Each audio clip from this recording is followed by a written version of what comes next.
안녕하세요. 저는 42살 여자이고 5살 연상의 남편, 그리고 10살짜리 남자아이와 9살 딸아이를 데리고 사는 가정주부입니다. 더불어 3년 전 코로나가 시작되면서 합가해서 사는 중인 시어머니까지 더해서 총 5식구가 한 집에 얽혀 지내고 있는데요. 함께 사는 시어머니 때문에 이 나이에 직장도 안 다니는데 아들아이 컴퓨터 앞에 앉았어요. 내일처럼 사연을 들어주시면 감사하겠습니다. 코로나로 세상이 떠들썩하던 3년 전 저희 어머니는 경기도에 있는 저희 집으로 합가를 하러 들어오셨어요. 그날이 바로 어제인 것만 같이 생생한데요. 결과적으로 합가를 해서 지금껏 함께 살고 있었죠. 처음 합가를 제안한 건 시어머니셨고요. 평소에도 아이들이 좋다는 걸 이유로 들먹이며 합가를 하고 싶다는 말씀을 자주 하던 어머님이셨습니다. 결혼 초부터 시아버지께서 몸이 불편하셔서 병원을 자주 들락거리셨는데요.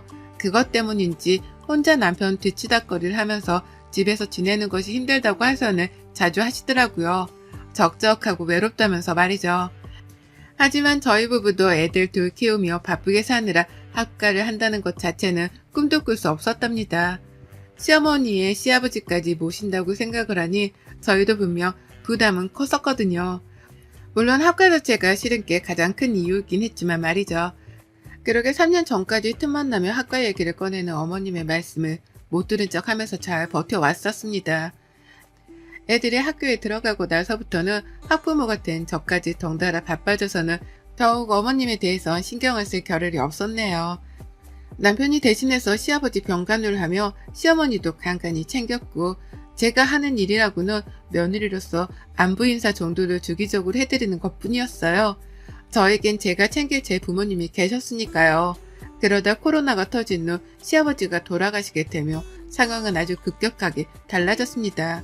코로나 때문에 돌아가신 건 아니었지만 아버님 병세가 악화되어 갑작스레 상을 치르게 되었었죠.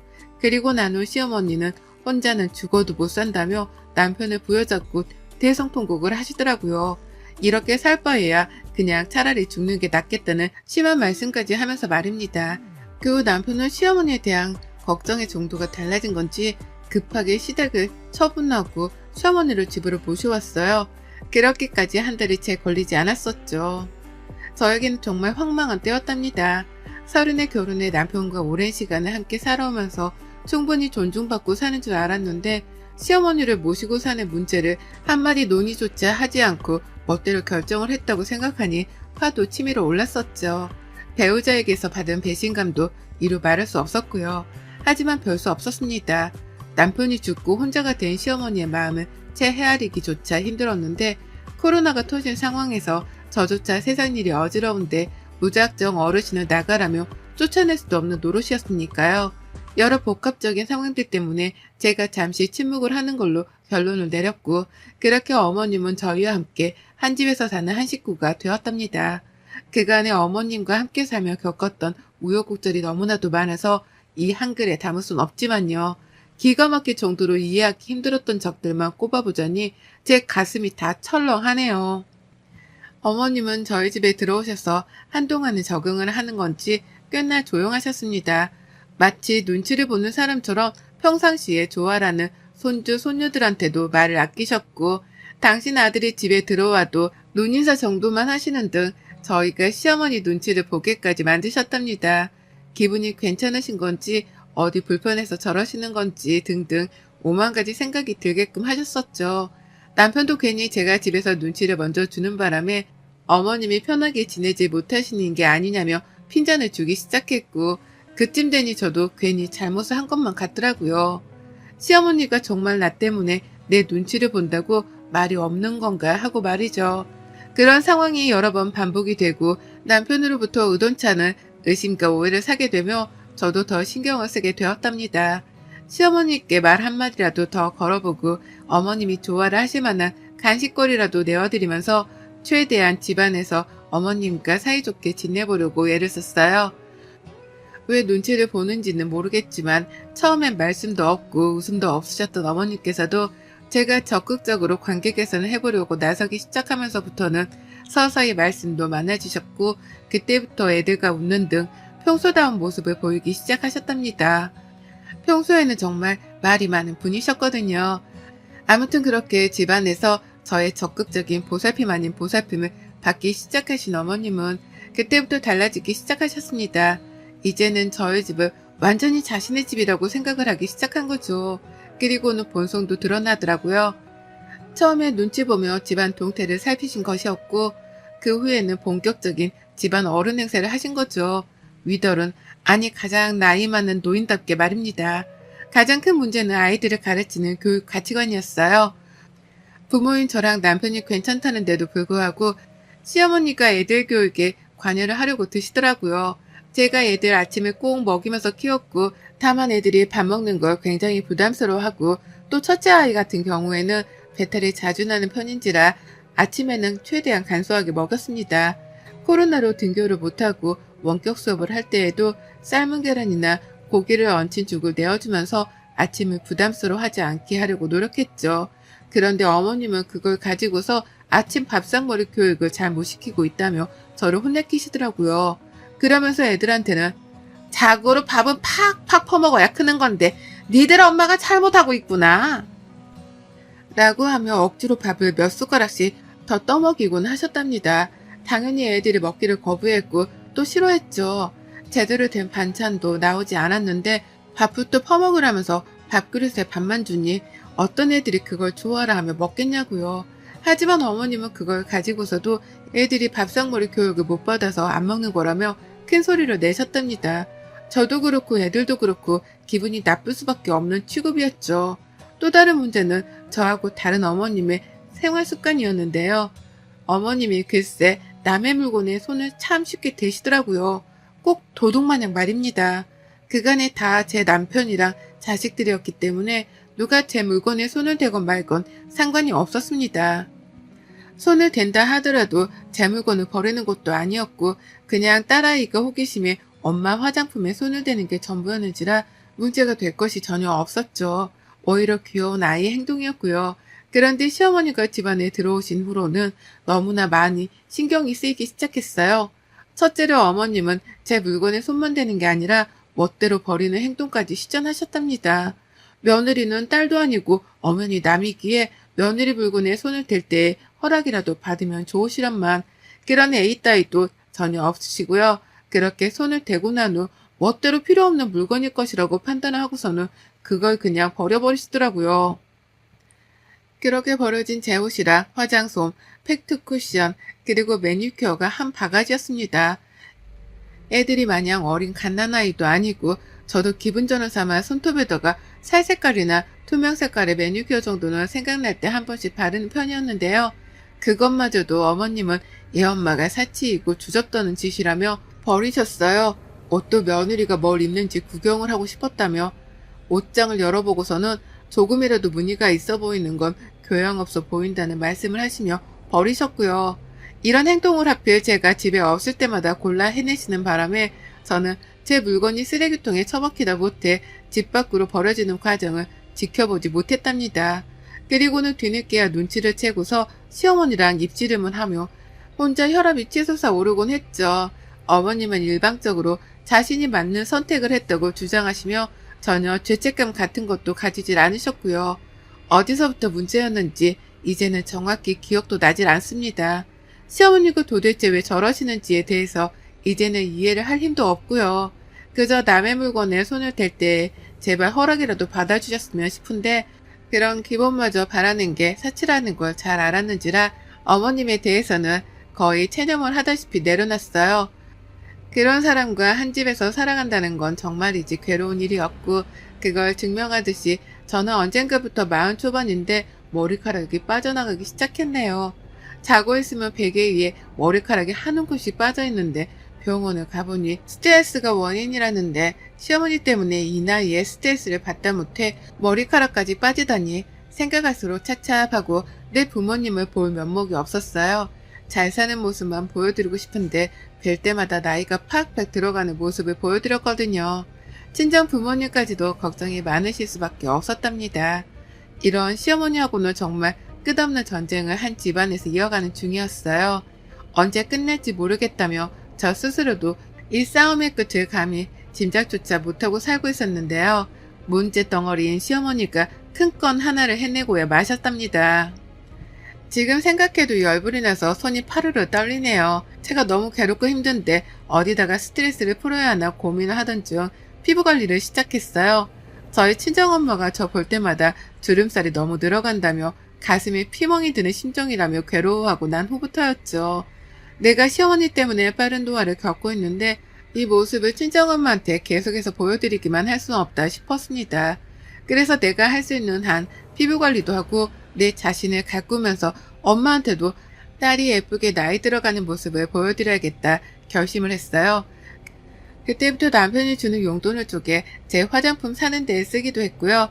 샤워하고 나와서 직접 만든 팩을 얼굴에 바르고 또 화장품으로 피부 관리도 하다 보니 언젠가부터는 자기 관리를 하는 그 시간이 너무 행복했습니다. 그 시간만큼은 온전히 나를 위해 투자를 하는 시간이었기 때문에 자존감도 괜시리 올라가는 것 같고 힐링이 되었어요.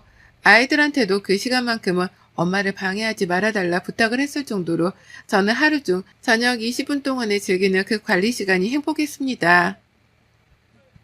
근데 저희 남편이 고생시켜서 미안하다며 비싼 화장품 브랜드의 로션 하나를 사줬던 게 있었는데요. 아, 정말 이게 언젠가부터 줄어드는 속도가 너무 빠른 거예요. 비싸서 아깝다며 아끼고 아껴가며 쓰던 중이었는데 다음날 쓰려고 보면 농담이 아니라 무슨 로션이 0.5cm씩 줄어들었습니다.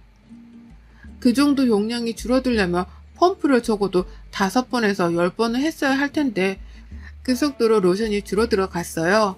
그러니 눈에 확 띄는 바람에 눈치를 챘고 전 단박에 알아차렸죠. 이게 다 시어머니의 짓이라는 거 말입니다. 어머님 말고는 이 짓을 할 사람이 없었어요. 혹시나 싶어 저희 딸아이한테도 물었지만 아이한테선 엄마 그거 엄청 아끼는 거잖아 라고 하면서 엄마가 아끼는 물건에는 손을 안 댄다며 말해주더라고요. 어린아이조차 이런 생각을 가지고 있는데 시어머니란 사람은 그 나이에 도대체 무슨 짓을 하고 계시는 건지 생각할수록 화가 났지만 제 비싼 로션은 계속해서 줄어들어 갔습니다. 일전에도 제 매니큐어나 화장품에 몇 번씩 쓰거나 버리는 등 손을 댄 적이 많았는데요. 이번만큼은 너무 아깝더라고요. 일단 남편이 사준 화장품이기도 했고 제 용돈으로는 절대 사지 못하는 비싼 브랜드였기 때문에 저도 속으로 너무 아까워 미치는 줄 알았습니다. 그래서 더더욱 시어머니께 손대지 말라고 빨리 경고를 날린 참이었어요. 그리고는 어머니께 하루 날을 잡아 물었습니다. 혹시 내 로션에 손을 대냐고 말이죠. 용량이 매번 빠른 속도로 줄어든다며 제가 직접 핸드폰으로 매일 밤마다 찍었던 사진까지 보여줬습니다. 전날 이만큼 썼는데 다음날 이만큼밖에 남아있질 않는다고 하면서 혹시나 시어머니가 잡아 떼실까 싶어 증거까지 보여주면서 대화를 시도해봤는데요. 상상 이상으로 어머님은 뻔뻔하시더라고요. 오히려 적반하장으로 제게 나를 도둑 취급하는 거야 너? 라고 하며 기분이 굉장히 더럽다는 듯 불쾌한 표정을 지어 보이곤 화를 내셨답니다. 내가 비록 합가를 해서 살긴 하지만 그렇다고 네가 나를 기생충 취급하는 거를 못 본다. 내가 내 집 팔고 가져온 돈이 얼만데 넌 꼴랑 그 로션 하나 쓰는 걸로 생사람을 잡고 그러니? 라고 덧붙이면서까지 말이죠. 어찌나 생사람 잡는다고 유난을 떠시던지 오죽했음 제가 정말로 생사람을 잡는 중인 건가 싶어서 시어머니의 언변에 휘둘릴 뻔도 했어요. 다만 저는 시어머니를 지난 3년 내내 겪어왔었기 때문에 이번에도 분명 어머님이 한 짓이 분명할 것이라고 확신을 했죠. 다만 물증이 없었을 뿐 말입니다. 그러다 제가 괜찮은 생각을 해냈어요. 이미 시어머니가 못 찾으시도록 로션병을 화장대 서랍 안 깊숙한 곳에 숨겨놨는데요. 그냥 혹시나 싶었지만 시어머니가 또 로션을 발견하고서는 써버릴 상황을 대비하기 위해서 일부러 로션병 안에 있는 내용물을 모조리 다 일회용 로션통 안에다 옮겨버렸답니다. 그리고는 기존의 로션병 안에다가는 밀가루를 살짝 섞은 물을 대신해서 넣어버렸죠. 겉보기에는 영락없는 로션과도 비슷해 보였고요. 이 짓을 하면서도 내가 이렇게까지 해야 하나 싶어서 환멸이 나긴 했으나 전 또다시 내 물건이 시어머니 손에 만져지는 걸 원치 않았는지라 일단은 시도를 해봤습니다. 쓰고 이상하다 싶으면 본인도 하던 행동을 멈추시겠거니 하면서 말이죠. 그런데 그날 밤 바로 반응이 나왔어요. 제가 먼저 샤워를 하는 로션을 발랐고 잠들기 전 작은 애 숙제를 봐준다면서 애들 방에 잠깐 들어가 있었는데요. 그 사이 샤워를 마친 시어머니가 제 방으로 들어가셨던 모양이더라고요. 전 어머님이 소리를 치며 저를 찾으시기 전까지도 이 사실에 대해서 몰랐습니다. 막 작은 애랑 대화를 하고 있는데 밖에서 시어머니가 서윤이 엄마 어딨어? 빨리 좀 나와봐! 라고 하면서 저를 급하게 찾으셨어요. 어머님이 원래 정색할 일이나 저와 국거리를 두려고 하는 일에는 저희 딸 이름을 넣어서 누구 엄마야 하고 부르시거든요. 이번에도 딱 그런 상황이었답니다. 나가보니 어머님은 제 로션병을 아주 당당하게 들고 계셨죠. 너 이거 뭐야? 이 안에 든 게 뭐야? 이거 왜 이래? 내가 이걸 팔랐는데 순간 얼굴이 굳어지면서 뭐가 힘을 건 게 올라오는데 이거 뭐냐고 빨리 말 안 해? 라고 하면서 로션병 안에 든 내용물의 정체를 물으시더라고요. 제가 밀가루 섞어 놓은 물인데 그걸 귀신같이 알아내신 겁니다. 얼굴에 펴 바르자마자 냄새도 이상하고 물이 마르면서 밀가루가 얼굴 위에 쌓이며 껍질 같은 게 생겨서는 껄끄러워졌다는 이유로 눈치를 까신 거였죠. 그리고 저는 그때다 싶어 아주 당당하게 물었어요. 뻔뻔한 시어머니께 당당하게 받아친 거죠. 왜 제 물건에 손대세요? 그거 제 로션인데 그걸 왜 바르세요? 남의 허락도 없이? 라고요. 어머님은 순간 아차 싶었던지 잠깐은 말을 잇지 못하셨지만 이내 말씀하셨습니다. 지금 그게 문제야? 이게 뭐냐고! 이거 왜 이래? 라고요. 그리고는 저한테 뭐가 들었는지 빨리 말을 하라고 하시는데 제가 그걸 순순히 대답해 줄 리가 없었죠. 왜 남의 걸 만지시냐니까요? 그 대답을 먼저 해주셔야 하는 거 아니에요? 라면서 더욱 깊게 파고드는 질문을 던졌더니만 어머님은 아유 짜증나! 라고 거품을 불며 화를 내셨습니다. 그리고는 이게 진짜 뭐냐니까? 라며 마치 음식물 찌꺼기 물이라도 얼굴에 묻었다는 듯이 손사래를 치시며 화장실로 달려가셨어요. 세수를 하기 위해서였죠. 그리고 전 어머님을 따라 화장실 문 앞까지 쫓아가서는 말씀드렸습니다. 그러게 왜 남의 화장품을 건드리셔서 그거 밀가루 탄 물이에요. 피부엔 별 탈 없으니 너무 겁먹지 마세요. 라고요. 시어머니는 너무 황당하셨는지 저를 쳐다만 보셨고 저는 그런 시어머니께 싱글생글한 표정을 보이면서 똑같이 노려봐 드렸습니다. 뭐 어쩌겠냐는 표정으로 말이죠. 그러니 어머님이 알아서 눈을 피하시더라고요. 이번에 밀가루 섞은 물에서 끝이 났지만 다음번에는 피부에 독이 될 약이라도 탈지 모른다 싶으셨는지 걱정이 한가득이라는 표정으로 세수를 하셨어요. 그리고 그날 어머님은 세수를 다 마치고 나오자마자 제게 앞으로 화장품에 손 안 댈 테니 이상한 거 타놓지 말라 경고스러운 부탁을 스며시 날리셨습니다. 화장품 말고 다른 것에도 장난질을 쳐놨을까 싶으셨는지 불안한 기색이 가득한 채로 절 바라보시더라고요. 부탁을 하시면서 말이죠. 그래서 전 하는 거 보고 판단하겠다고 했습니다. 내 집에서 내 맘대로 뭔 짓을 할지 모르니 싫으면 싫은 사람이 나가라는 말씀도 드렸죠. 제 딴의 행동 거지를 똑바로 하는 경고였는데 우리 어머님 그 말을 잘 알아먹으셨더라고요.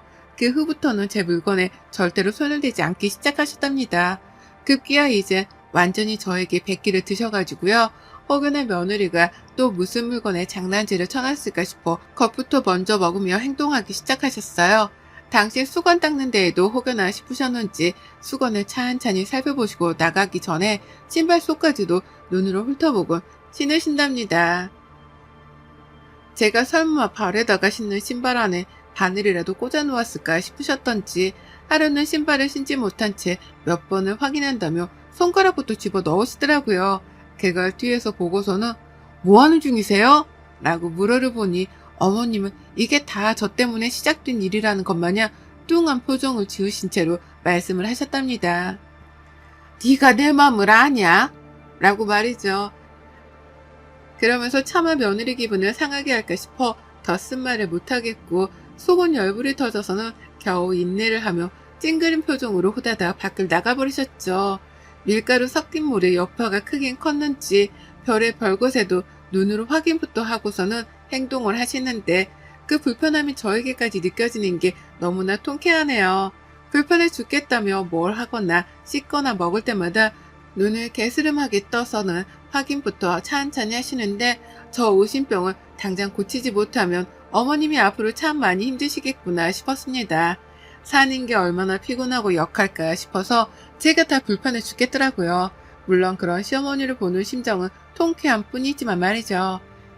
그래서 저는 앞으로도 더 불편하시라고 장난기 가득한 표정으로 당분간 지내보려 합니다. 밥을 먹을 때에도 일부러 괜한 의미심장한 표정을 지어 보이면서 시어머니를 불안하게 하고 또 써보시라면서 안마기를 건네드릴 때조차도 어떤 일이 일어날지 두고 보자는 장난꾸러기 같은 표정을 지어 보이면서 어머님을 긴장케 만들려고 해요. 이미 어머님은 제가 별걸 하지 않아도 불안함을 가득 안고 살아가는 게 보이지만 전 거기에다가 불난집에 부채질을 하듯이 지낼 겁니다. 언제 어떻게 터질지 모르는 며느리의 장난에 놀아나기 싫어서 긴장한 시어머니를 지켜보며 통쾌함을 좀 더 오래 만끽할래요. 여러분의 생각은 댓글로 남겨주세요. 오늘도 시청해 주셔서 정말 감사합니다. 안녕하세요. 저는 뱃속에 17주 된 태아를 키우고 있는 30대 임산부입니다. 아이가 자라나면서 점점 엄마가 되어간다는 설렘과 긴장으로 요즘 참 생각이 많은데요. 그런 제 머릿속에 쓸데없는 생각 하나를 더 지워주려는 시어머니 때문에 정말 스트레스가 이만저만이 아니네요. 저는 본디 태어날 때부터 살이 잘 찌는 체질로 태어났습니다. 소위 물만 마셔도 붓기가 쫙 올라오는 것이 어릴 적부터 통통하기도 통통했고 부모님은 다 키가 작으신데도 전 또래들보다 한참이나 컸어요. 체격이 아주 남달랐던 여자아이였죠.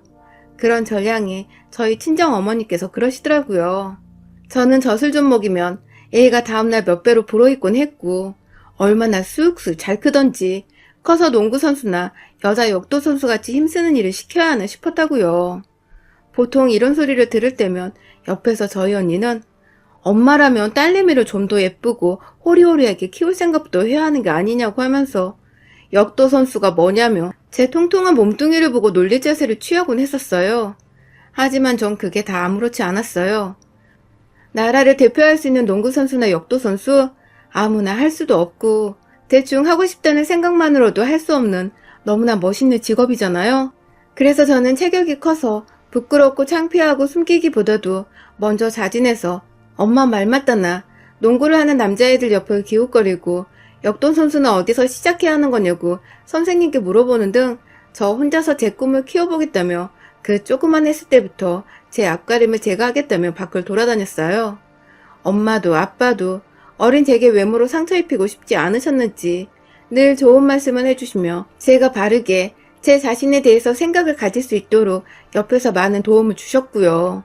덕분에 저는 좋은 부모님 곁에서 그렇게 살다 보면 진짜 몇 년 후엔 제가 촉망받는 운동선수 유망주 정도는 되어 있을 줄 알았어요. 그 꿈을 초등학교 그리고 중학교 입학할 때까지도 키웠네요. 하지만 예상과는 다르게 인생이 흘렀어요. 제 키가 그만 163에서 뚝 하고 멈춰버리고 만 것입니다. 남다른 체격인 줄 알았는데 그냥 그 키에 70kg로 살이 좀 더 찐 비만 아동이었을 뿐이었고요. 결국 중학교 내내 저는 키우던 꿈도 잃고 그나마 남아있던 자존감과 자신감도 잃게 되며 저를 비하하고 끊임없이 자책하는 모습을 보였어요. 친구 관계는 당연히 좋지 못했고요. 제가 먼저 다가가지 않는 건 아니었는지 먼저 체격이 크다고 같이 어울리기 창피하다고 피하는 또래의 여자애들 때문에 제가 먼저 친구가 되기 위해 다가가는 짓을 그만둬버렸죠. 저도 그저 평범한 여자애일 뿐이라 그런 건 정말 상처가 되었기 때문입니다. 어쩌다 시작된 은연중의 따돌림과 소외됨, 그리고 제 스스로를 사랑하지 못하고 못나고 어린애로 살아갔던 중학교 시절은 제 인생에서 가장 최악의 시간이었어요. 졸업을 할 때 보니 제 몸무게는 10kg나 더 쪄버린 80kg를 웃돌았고 여전히 키는 그대로여서 비만도는 더 심해져 있었어요. 그간 스트레스를 쌓이면 먹는 것으로 풀곤 했었는데 그게 결국 제 몸을 더 악화시켜 버렸더라고요. 살은 더 쪄있고 인간관계는 전과는 비교할 수 없을 만큼 망가져 있었고 그런 저를 보며 아무런 티는 못 내지만 뒤에서 눈물도 여러 훔치셨을 엄마와 아빠를 생각하니 가슴이 미어졌습니다. 어릴 적 절 놀리기에 급급했던 언니도 가족은 가족인지 점점 어두워져가는 저를 불쌍하고 치근덕스레 보면서 걱정하는 모습이 더욱 역력해져 갔고요. 이대로 더 살다가는 저뿐만 아니라 절 지켜보는 제 가족들이 더 힘들어지겠다 싶던 그때 제가 다이어트를 결심했습니다. 정말 독하게 뺐어요.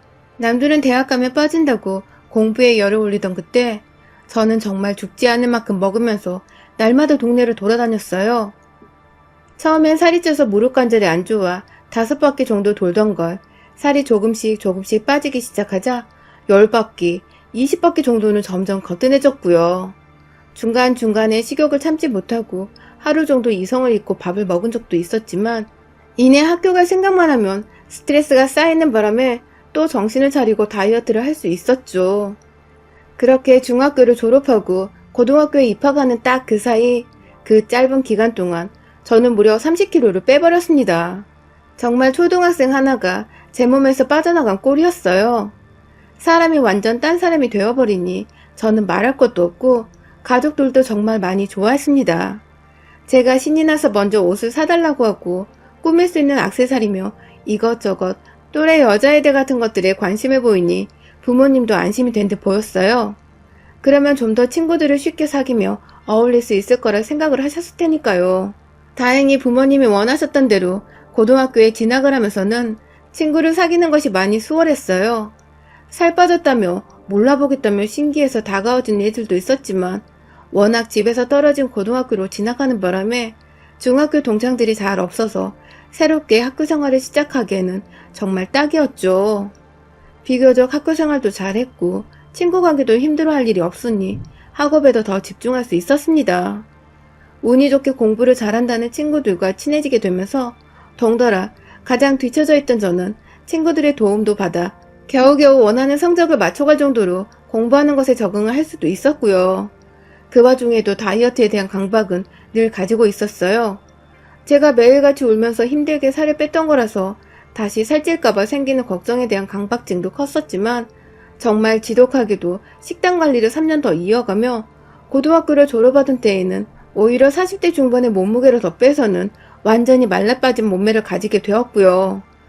그렇게 대학을 가서도 직장을 다니게 되어서도 저는 한결같이 40kg대의 몸무게를 유지했습니다. 술을 못 마시기도 하는 체질이라 다행히 술을 마시거나 안주를 먹으며 살찌울 일이 성인이 되어서도 일어나지 않았고요. 알바를 하면 그 돈을 모아다가 그 시절 지금보다 곱절로 비쌌던 1:1 요가를 20대 초부터 시작했고 헬스를 하면서 정말 열심히 운동도 하고 다녔죠. 주변에 제 과거를 모르는 또래 동성 친구들은 늘 관리를 잘하는 친구라며 절 동경했고 이성 친구들 중에서는 대시를 해오는 애들도 꽤 많았었어요. 매번 살을 뺀다고 어릴 적부터 관리를 해오던 터라 몸매도 좋고 또 살처지는 거 방지하겠다고 피부 관리도 열심히 했더니 성인이 되어서는 피부도 번지를 했었거든요. 뭔가 제 인생이 살을 쪘었기 때문에 우울했던 것이었고 살을 뺐기 때문에 이제라도 내가 갖출 수 있었던 행복을 되찾은 것만 같은 기분이었습니다. 외모 때문에 인생에 희극이 갈린 것 같아서 화도 나고 울컥도 했었는데 결국 그런 저마저도 외모가 살아가면서 참 중요한 것이란 걸 차츰 알아가기 시작하고 있어서 제 울컥한 마음을 누구에게도 탓할 수도 없었죠.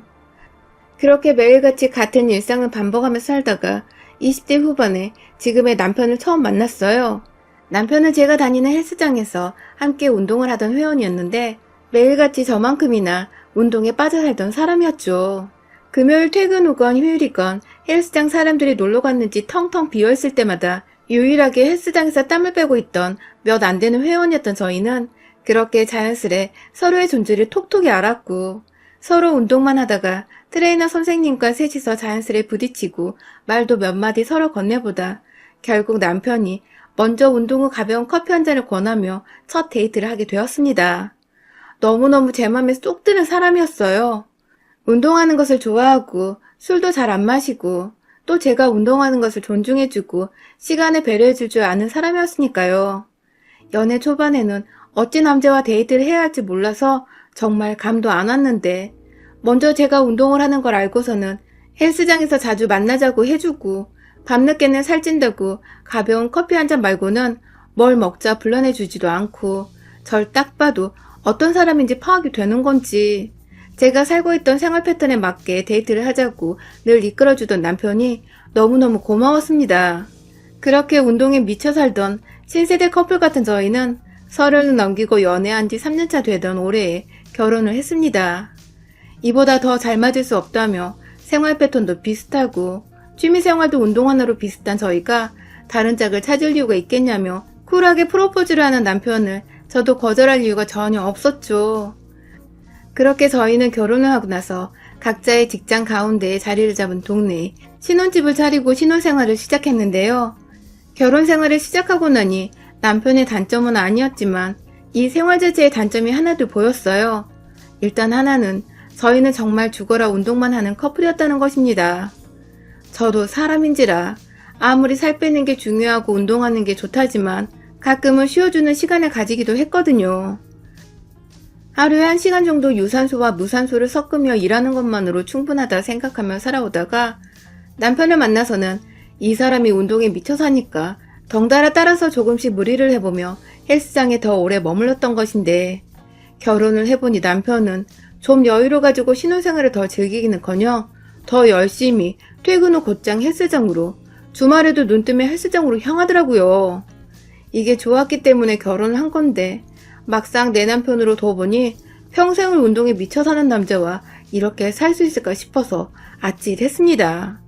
나중에 제가 아파도 운동부터 하고 오겠다고 할 것만 같아서 점점 걱정이 되기 시작했죠. 그래도 한편으로는 저도 함께 운동을 할 수 있다는 것에 의미를 두며 그냥 잘 넘겼어요. 정말 큰 문제는 다른 하나였는데요. 바로 남편을 쏙 빼다 닮은 시어머니셨습니다. 시어머니도 운동을 열심히 하시냐고요? 아니요. 바로 남편이 운동에 미쳐 사는 것처럼 한번 빠지거나 생각을 하면 헤어나지 못하고 그것만 생각하는 점이 쏙 빼다 닮았다는 것이었죠. 결혼 초까지만 해도 시어머님은 그리 얼굴을 잘 보는 사이도 아니었고 저와 막 살갑게 지내는 사이도 아니었어요. 일단 제 옆에 있는 남편이 시부모님께 무뚝뚝하기도 해서 제가 필요이상으로 막 나서서 시어머니를 먼저 챙기려고 하진 않았죠. 그렇게 결혼 생활이라는 건 남편과 둘이서 새 살림을 차리면서 잘 사는 거라 생각을 하고 살았는데 제가 결혼하고 5개월도 지나지 않아 아이를 임신하게 되었습니다. 제가 아이를 임신하게 되면서 식욕이 부쩍 늘었는데요. 처음 2달간은 제대로 모성애가 느껴지지 않은 것 같고 그래서 제 몸부터 먼저 생각하며 웬만큼 식욕이 돋아도 무조건 참으려고만 했었어요. 그러다가 점차 산부인과를 다니고 임산부 책들을 읽고 뭔가 뱃속 아기에 대한 것들을 찾아 읽고 접하면서 점차 애 생각이 저 하나보다 먼저 들기 시작하더라고요. 그렇게 하나 둘 입에 대고 먹기 시작한 음식들은 점점 첩첩산중으로 쌓여갔고 임신한 것을 좋아라 했던 남편도 먼저 먹을 걸 사다 주기 시작하면서 저는 2달도 안 되어 몸이 크게 불어나기 시작했습니다. 여기저기 임신 축하 전화도 많이 받았고요. 조언도 많이 해주시니 임신 주수가 지나갈수록 제 자신도 몸을 더 조심히 다루기 시작했어요. 운동을 무리하게 하는 것이 안 좋다고 하여 처녀짝에 했던 운동량을 절반의 반으로 확 줄여버렸고 간간히 저녁에 산책을 하는 것으로 운동을 대신했죠. 처음에 무조건 단점이라고 생각을 했던 남편의 미친 운동사랑도 제가 임신을 하게 되니 천만다행으로 바뀌기 시작했어요. 연애 때부터 지나가는 아기들을 보면서 무척이나 귀여워하길래 아이를 좋아하는 남자라는 걸 알고는 있었지만 이렇게도 다정한 남자일 줄은 정말 몰랐었습니다. 평생 좋아하던 운동도 제가 임신을 하던 순간부터 확 줄였고 제가 저녁에 산책을 할 때 꼭 항상 옆에서 손잡고 따라와서는 같이 동네를 걸어줬어요. 제 임신과 함께 덩달아 남편의 생활습관도 완전히 뒤바뀌게 되었죠. 맛있는 거 같이 먹고 몸에 좋다는 저녁 밥상도 같이 차려 먹고 저희는 연애와 결혼까지 포함해서 거의 3년 5개월 만에 처음으로 몸무게 앞자리가 하나 늘어나는 등 포동포동하게 살이 쪘어요. 아주 보기 좋게 말이죠. 이게 다 뱃속 아기한테 좋은 거라 생각을 하고 또 뱃속 아기 덕분에 저희도 오랜만에 먹고 싶었던 것들을 마음껏 먹어본다고 생각을 하니 그저 즐거웠습니다. 그런데 우리 시어머니만 생각하면 잘 먹고 잘 살다가도 숨이 턱하고 막혔습니다. 하도 옆에서 살이 뒤룩뒤룩 쪄가는 중이라며 잔소리를 하셨기 때문인데요. 앞서 말씀드렸듯이 저희 시어머니는 하나에 빠지면 그것 말고는 다른 생각을 못 하시는데 글쎄 제가 임신을 하고 나서는 완전히 관심의 대상이 저와 뱃속 아기한테 쏠려버리신 겁니다. 처음 임신했다고 전화를 드렸을 때는 저희 친정 부모님만큼이나 좋아하셨고 또 좋은 말씀도 많이 해주셨어요. 그 덕에 양가 어른들 축복받으며 우리 아기가 잘 크겠다고 너무나 감사해 했고요. 그런데 다달이 시간이 지날수록 시어머님의 덕담은 점차 악담으로 변하기 시작했습니다.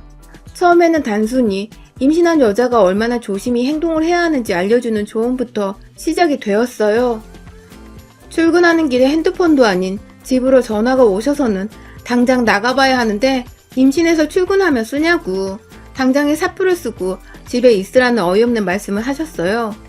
곧 애가 태어나면 나갈 돈이 더 많아질 텐데 따로 용돈을 저희한테 주지도 않으시면서 무턱대고 저한테 일을 그만두라고 하시니 저는 그게 당연히 달갑게 들리지는 않았죠. 그냥 생각해보겠다는 마음에도 없는 대답을 드리고는 출근을 해야 한다며 급하게 전화를 끊고 남편과 함께 집을 나섰습니다. 그런데 그게 시작이었어요. 점점 돈 한 푼 손에 쥐어주지도 않으시면서 이걸 사 먹어라, 저걸 사 먹어라 하며 저도 뻔히 인터넷에 조금만 검색을 하면 아는 내용까지 바쁜 출근길이나 피곤한 퇴근길에 전화가 와서 알려주시거나 어느 한의원이 임산부 몸보신 용안약을 만든다더라 하면서 그 나이 어르신들이 할 법한 잔소리와 덕담을 반 섞인 말들을 시전하시면서 제가 참 전화를 받고 싶지 않게 만드셨어요. 그래도 나름 시어머니가 며느리를 생각해서 챙겨주시려고 이러시는 거라며 마음을 다잡고 늘 반갑게 그리고 예의 바르게 전화를 받곤 했었는데요. 시간이 지나면서 악담과 덕담의 경계가 모호해지는 순간이 찾아왔어요. 바로 한 달 전쯤에 있었던 일 때문이었습니다. 그때 제가 회사에서 중요한 발표가 있어서 거의 발표 날을 기준으로 일주일 정도간 회사에서 야근을 하며 지냈는데요. 하필 그 사이에 저희 시어머님이 저희 부부한테 말 한마디 없이 집으로 찾아오셨더라고요. 저는 일한다고 남편한테 미리 말을 하고는 집중하려고 핸드폰을 무음으로 해놨었는데 뒤늦게야 늦게 퇴근하는 길에 시어머니가 오셨다는 남편의 문자를 읽고는 황급히 집으로 들어왔고요. 차로 1시간 정도 걸리는 거리에 살고 계셨던 시어머니는 그날 저희 집에서 주무시려고 하셨는지 저녁 시간에 오셔서는 옷가지가 담긴 짐까지 챙겨 오셨더라고요. 황급히 집에 들어가니 시어머니는 혼자서 화가 단단히 나 계셨습니다. 제가 없는 사이에 남편한테 이미 잔소리 폭격을 던져놓으셨더라고요. 임신한 여자가 회사에서 뭐 이리 오래 일을 하고 있냐고, 내가 말한 한의원 집에서 약 타려고 전화는 한번 해봤냐는 등 한참을 남편을 향해 혼을 내시다가 뒤늦게 들어온 며느리인 저를 보고는 기가 찬다는 표정을 짓고는 방으로 먼저 들어가신 시어머니는 다행인지 뭔지 다음날 저희가 출근을 해야 하는 시간에 맞춰 짐을 싸서 도로 집으로 돌아가셨어요. 뭐 때문에 오셨는지는 모르겠지만 불시에 들어와 저희 부부가 어떻게 뱃속 아기를 키워내고 있는지 살고 있는지를 확인하고 검사하고자 오신 것만 같아서 기분이 그리 좋지는 않았어요. 오히려 마구 불쾌하기만 했죠. 그러다가 불과 일주일 전 결국 터질 것이 터지고야 말았습니다. 임신한 며느리를 제대로 교육시켜야겠다는 것에 확 꽂히신 건지 우리 시어머니는 집에 오셨던 그날부터 쭉 매일같이 저한테 문자로 뭘 먹었는지 혹은 무슨 운동을 오늘은 했는지 하나하나 물어보시고 상담을 받으라 하셨어요. 의사가 아닌 본인한테 말입니다. 자식이라고는 남편과 그 밑에 도련님 이렇게 딱 돌 키워내신 분께서 마치 옛날 옛적 자식을 7, 8명은 낳은 여자들인 것 마냥 전문가 행세를 하시는 저희 시어머님은 자신은 남들이 잘 못 낳는 아들을 둘이나 낳은 여자라며 말끝마다 자신을 따라야 한다는 헛소리와 함께 제게 이러쿵 저러쿵 잔소리를 시전하셨죠. 그러다 결국 또다시 말도 없이 퇴근하고 나니 집에 거의 다 도착을 했다며 저희 집을 찾아오셨는데 들어오자마자 멋대로 제 배를 두 손으로 확 만지시더라고요. 아무리 임산부라지만 제 배를 함부로 만지는 건 저도 기분이 나쁘거든요. 그런데 시어머니는 그 흔한 양해도 구하지 않고 무턱대고 제 배를 턱 하고 만지더니 애가 잘 자라는 것 같지 않다며 그렇게 일하고 약도 안 지어먹고 살다간 애 금방 죽는다며 감히 해서는 안 될 악담을 임산부인 제 앞에서 하셨어요. 남들은 시댁에서 먼저 맛있는 거 사 먹으라고 용돈도 주고 좋다는 음식을 사서 보낸다는데 우리 시어머니는 10,000원 한 장 쓰지도 않으시면서 뭐 그리 잔소리만 많으신 건지. 그놈의 한의원 타령은 저 처음 임신했을 적부터 매주 듣고 있는 것 같았어요. 이렇게까지 제가 안 사먹고 있으면 먼저 사줄 법도 한데 여전히 돈 한 푼은 안 쓰고 계시고 그 와중에 며느리가 건강은 했으면 좋겠고 아이 하나 가진 게 이 정도로 별날 일인가 싶어서 애가 죽는다는 헛소리를 들었는데도 겨우 마음을 안정시키며 참고 있었는데 아니 글쎄 이제 겨우 퇴근해서 어머님 인사드린다고 내내 서있던 저한테 저녁밥은 늘 이렇게 안 차려 먹는 거냐며 냉장고를 이리저리 뒤지고는 저한테 밥 타령을 하시는 게 아니겠어요? 저번에 집에 왔을 때도 너 야근한다고 집에 늦게 들어와 식탁에 밥상이 안 차려있지 않았냐. 그런데 오늘은 뭐 때문에 식탁이 텅텅 비어있냐며 굳이 그 시끌벅적한 목소리로 큰 소리를 내며 냉장고를 퍽퍽 닫았다 열고 저와 남편을 번갈아 쳐다보며 비어져 있는 식탁을 가리키며 밥을 차려 먹으라고 하는데 그 소리는 꼭 자기 밥을 차려달란 소리 같았습니다. 임산부 며느리 걱정되어 한의원 약타령 하시기 전에 그냥 돈을 주시던가 아니면 대신 사주시던가 아니면 그냥 우리를 내버려 두시던가 하시는 게 좋을 것 같았어요. 그래서 저도 모르게 너무 힘들고 스트레스가 쌓여서 어머님, 저희가 아침이면 저녁이면 잘 알아서 챙겨 먹겠다고 말씀을 드렸습니다. 제가 임신하고 먹고 싶은 게 많아서 나름 남편과는 잘 챙겨 먹으면 살도 전보다 많이 쪘다고 걱정하지 마시라며 얘기를 했어요.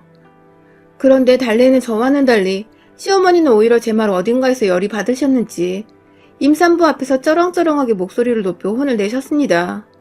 기껏 시어머니가 집까지 찾아와 말을 하면 귓구멍으로 듣는 신용이라도 하라며 친정에서 뭘 보고 자랐길래 애가 이리 멍청하고 예의가 없냐며 갑자기 저희 친정을 거들먹거리며 절 비하하기 시작하셨어요.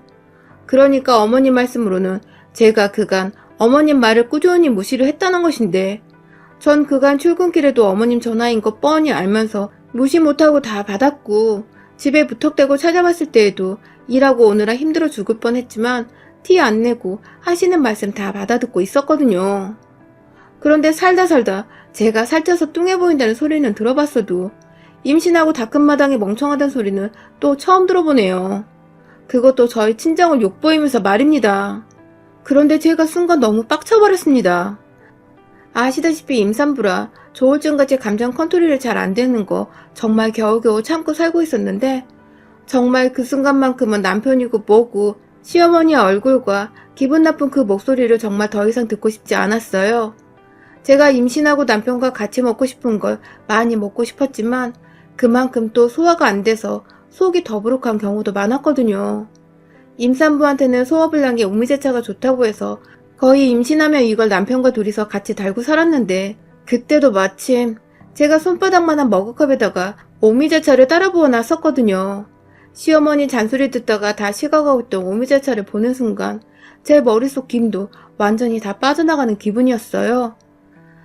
차 마시면 편히 좀 쉬려다 시어머니 하나로 기분도 잡치고 악담도 들었다 생각을 하니 감정 주체가 안 되어 오미자차 든 머그컵을 그냥 확 시어머니 얼굴을 향해 퍼부었어요.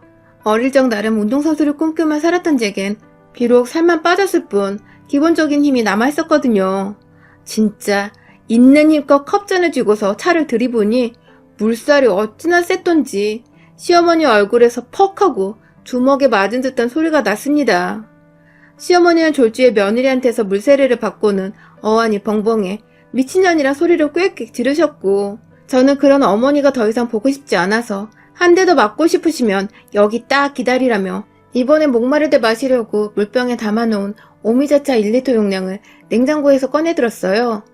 시어머니한테 들이부으려고 위에 닫혀있던 뚜껑을 열고 확 시어머니한테 가려고 팔을 들어올리는 그 순간 시어머니가 엄마야! 하며 남편을 붙잡고 뒤에 숨어있다가 한참을 미쳤다고 잔뜩 쫄아서 말리라고 남편을 설득하다 결국 본인 입으로 먼저 미안하다고 아무 말도 이젠 안 하겠다며 오두방정을 떨며 사과를 하시더군요. 그러다가 제가 하도 손에서 물병을 놓지 않고 있으니 혼자 방방 뛰다가 남편이 말리러 온 사이에 자기 가방도 미처 챙기지 못하고 혼자 문 밖으로 주랭랑을 치셨고요. 그렇게 집 나가서 연락이 없으신 지 벌써 일주일째입니다. 어찌나 깜깜 무소식인지 우스갯소리로 그날 분명 누군가 제 손에 던져진 제 오미자차로 요란하게 싸다구를 맞았던 것 같은데 그게 꿈인지 현실이었는지도 헷갈리더라고요. 여전히 시어머니 가방은 저희 집에 놓여져 있는데 보기 싫다고 그건 그대로 쓰레기통에 쳐넣었어요. 혹여나 또 전화 오면 그땐 요구 바가지로 해주려고 전화선도 안 뽑아놓고 기다리고 있는데 저한테 완전 쪼르셨는지 더 이상 연락도 없으세요. 덕분에 남편도 저한테 이런 모습이 있는 줄 몰랐는지 완전 쫄아서는 자기 엄마가 너무 심한 말을 했다며 옆에서 더더욱 저를 왕비 모시듯 떠받들어 주고 있고요. 아휴, 살면서 살 때문에 모진 경험도 하고 참 힘들게 살았는데 이제 좀 맛있는 거 잘 먹고 살려 하니 시어머니가 절 딱 건드리시는 바람에 나름 한동안은 정신적 스트레스가 상당했었지만 이제는 좀 자유가 된 것 같아서 속이 후련합니다. 다음에 또 헛소리하려고 말도 없이 집에 찾아오시는 날에는 저 진짜 그때는 오미자차가 아니라 욕조에 물 한가득 집에 있는 차 종류는 다 털어내 우려서는 시어머니 면상에 바가지로 퍼서 던져버릴 거예요. 또 오기만 하세요 아주. 여러분의 생각은 댓글로 남겨주세요. 오늘도 시청해주셔서 정말 감사합니다.